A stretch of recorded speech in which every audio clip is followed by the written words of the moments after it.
Hello guys, good morning. Bale, update lang natin yun, yung mga tilapia na natin na nakuha sa DA. Bale, ito nilagay nung nag-distribute ang before nung November 15 sa Bugay, Cagayan. Tapos nagbigay muna sila ng konti lang, 30,000 na pieces. S2 ata yun size, hindi ko alam kung anong ibig sabihin nun.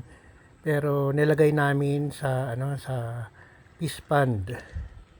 Naglagay kami ng screen, pinalibutan namin itong floating house, tapos dito namin nilagay. So, ayan, kitang-kita na sila. Bale, ngayon, December 10. So, 35 days na sila. So, nagbigay ng 30,000 nung una, tapos nagpadagdag ng 20,000 kasi tinanong kung masalanta ba kami ng bagyong Egay. Oo, sabi namin yung mga pispan walang natira. So, nagdagdag sila. Nagdagdag pa ng 20,000, so bali 50,000. After 5 days, may dinala ulit ang DA. So, yun, nagdagdag ulit sila ng ng 100,000 ata sa Bugay, Cagayan kasi nagtanong-tanong yung mga nasalanta. Sabi namin dalawa yung fish pan namin, ang laman crabs, sugpot, saka bangos. So bali ngayon pinapatambakan natin yun sa kabila kasi sa dami nito hindi natin alam kung magkakasya. So bali itong napapalibutan na ito guys ay itong ginawa namin nursery sa gilid lang ng tambak. Nasa siguro 15 by 15 or 10 by 10 square meter. Tapos yung tubig niya palalim, nasa pinakamataas, pinakamalalim nasa 3 feet. Pero sa gilid ng tambak, lang yan, gilid, mababaw lang. So makikita mo sa mga fry na yun, kinakain nila yung primas kasi itong pinapakain namin. Tapos bumili rin kami ng pre-starter, pero yung pre-starter hindi pa nila kayang lunukin. So yun, fry, bumili kami ng isang sako.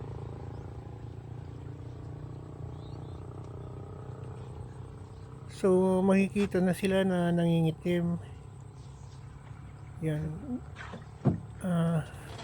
Magandang nakaka-relax lang kasi siyang panoorin.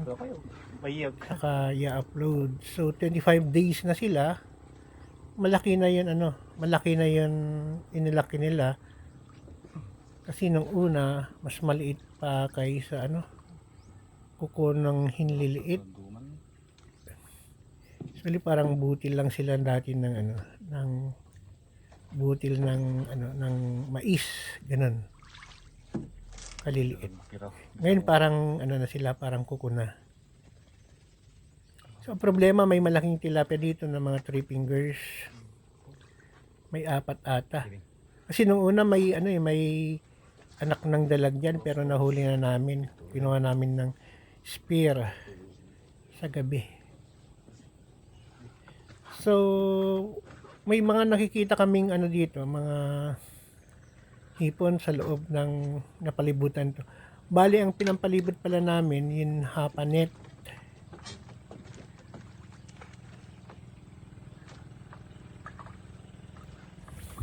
Ay, kung makikita nyo guys, yung nagkukulay na yung dumi, yung tubig ng ng kulay ng primas. Pero pagdating na ng tanghali, nawawala na yan. Siguro kinakain ng mga tilapia. First time namin kasi na mag-alaga ng tilapia. So brackish yung water natin. Ang sabi naman ng DA sa before, ang sabi nila, yung mga tilapia daw na to na brackish water, pwede silang mabuhay. So malakas naman yung tag-ulan ngayon, yung alat ng tubig, eksakto lang. Saka malulusog. nakita namin wala pang namamatay. Maliban lang nung dinala namin, siguro may mga mortality na mga 3% or 2 to 3% ang mortality nung nilagay namin. Tapos yung mga nilagay namin, kinakain ng mga hipon. Or yung uluan, yung hipon na malalaki ang ulo. So, balak namin lakihan tong lakihan tong nursery na to. Hindi kami pwedeng magtambak, kaya ang gagawin na lang natin, maglalagay tayo ng net na mas malalaki ang butas doon sa tulay. May ginawa kaming tulay dyan na na kawayan para maluwag. Siguro kahit kalahating hektarya lang muna yun, babakuran natin ng net. Ito yun. So, hinati namin yung fish pond. Nagkakabit si Kadron sa Kasilakay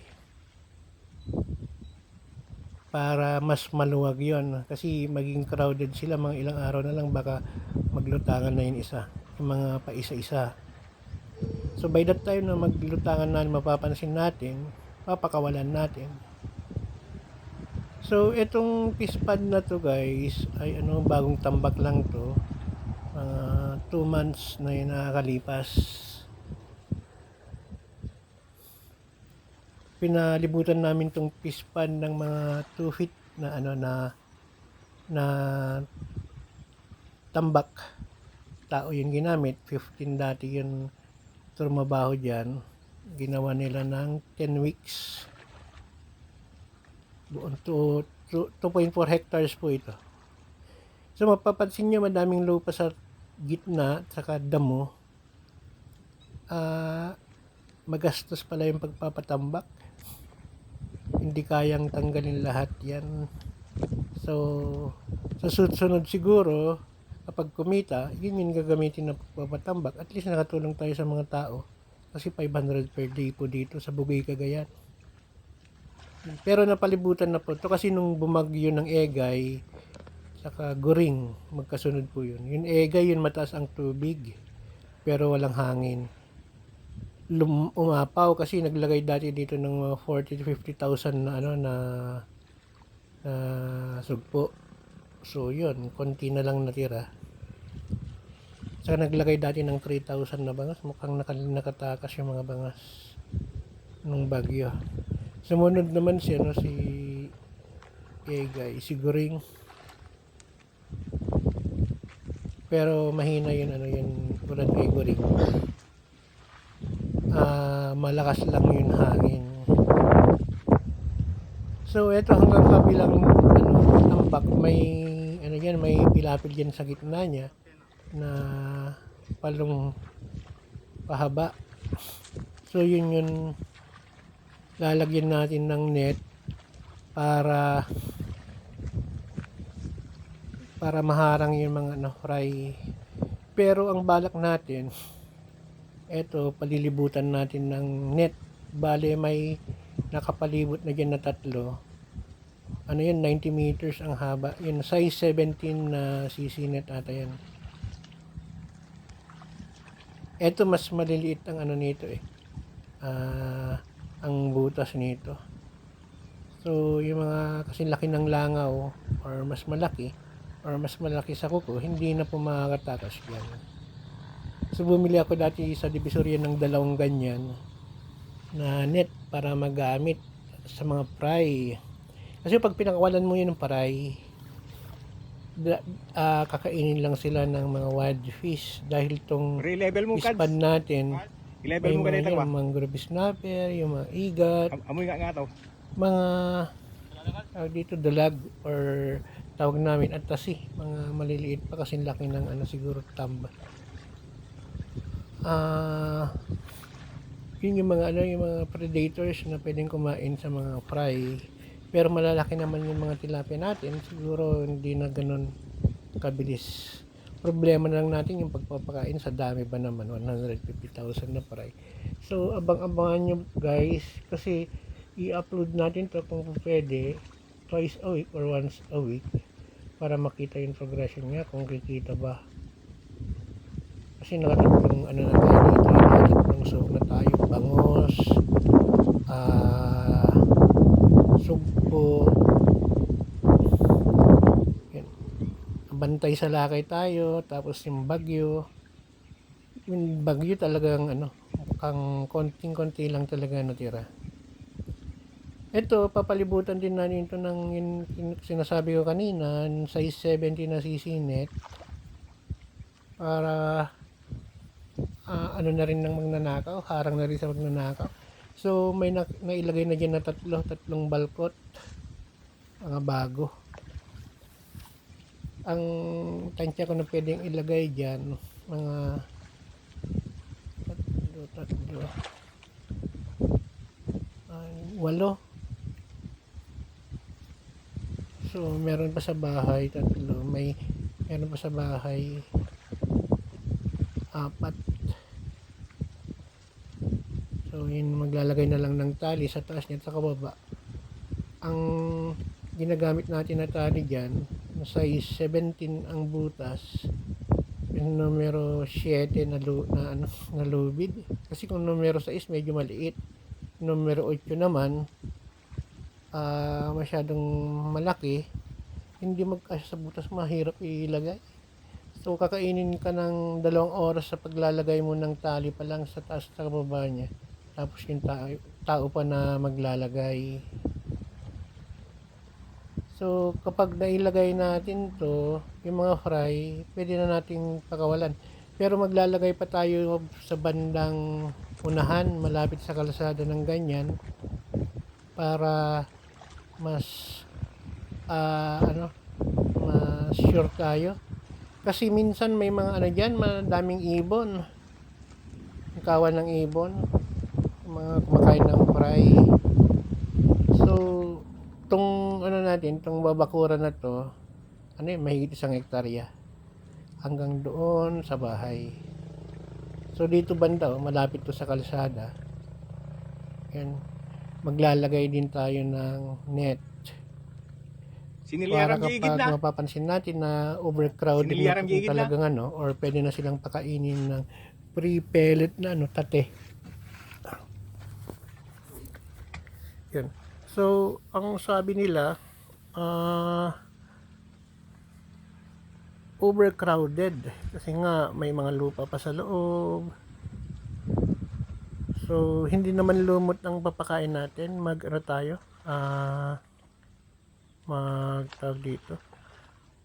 magpe-pellet tayo. Titignan natin kung pwede. Although nagpapatambak tayo sa kabila ng kalahating hektarya, hindi kasi pwedeng magpatambak na ngayon dyan dahil mabubulabog na sila kalahating hektarya yung pinapaklear natin sa kabilang fish pond. Doon tayo maglalagay kahit 50,000 lang. Kasi 4 na hektarya na sa kabila, hindi siya fully developed. So nagpa-clear lang kami ng kalahating hektarya. Yung kinikwento ko sa mga ibang vlog ko na yung 40 meters ang width, tapos 140 to 150 ang length. Kinompute ko 4,900 square meter yon. So yon ang doon natin ilalagay yung iba dito. So kung makikita nyo, madumi sa loob, yung mga barangbang yan or mga grass. Kapag high tide naman halos tubig lahat yung gitna niyan. Yun nga lang, low tide ngayon kasi December na po, magdi-December na, kaya liit na ng tubig. Pero yung fish pond natin, kumpara sa kabilang fish pond, sa kanila putik na, nakikita mo na Sa atin kasi nag-iwan tayo ng slab sa fish pond, dalawang kapatok. So bala rin 12 inches yung so 24 inches ang lalim niya. So kapag nag-high tide, na papansin nyo yung lupa doon sa naglalagay ng tulos, hindi makikita yon. Pero kapag low tide, nakikita mo siya. So by January, February, mas malaki na yung tubig. Hopefully kaya ng mga tilapia natin yung alat. Kasi by March, April, yun talagang maalat na dahil wala ng ulan nun, galing na sa dagat yung tubig. Pero kung yung mga magsasaka, magda-drain pa rin sila galing sa irrigation, yun nga lang, hindi natin matantya kung may poison yung tubig. Pinatan nyo jay Kaya, gitna, jay nailumlom. obserbahan po natin. Ang balak ko nga sa kabilang fish pond, kung po pwedeng maglalagay ng fry, kasi tulad ng napanood ko yung mga palabas ng Pinoy Palaboy, yung mga meron sa Mindanao na may mga area sila na 1,000 or 2,000 square meter na nilalagay lahat nila yung mga lalaking tilapia doon, yung mga breeders nila. Tapos ipupukot ng manipis na hapanet or maninipis yung butas. Tapos tatanggalin nila yon mga breeders na tilapia, yung mga malalaki, mga lalaki, babae. Yun matitira doon sa net, yung pukot. Yung mga lang, yung mga fry na. Tapos sasalain nila. Ganun pa lang magpa-fry. Pero magiging inbreeding kasi. So kung may matitira dito, halimbawa lalaki, yung kukunin natin, mag-iwan tayo siguro ng 1,000 na lalaki. Or 500 pieces. Or babae, kasi galing to sa sa DA. Tapos, yung mahuli natin na lalaki sa atin, yun yung pagsasamahan natin para crossbreed Abay, sila. baliwan nyo. Magpapaano tayo, ang balak natin gawa na lang tayo ng mag-breed na lang tayo ng tilapia, yung pangbenta natin. So magandang negosyo rin, biruin mo kung piso isa. Ang anak, halimbawa yung 1,000 square meter, paglagay ka dun ng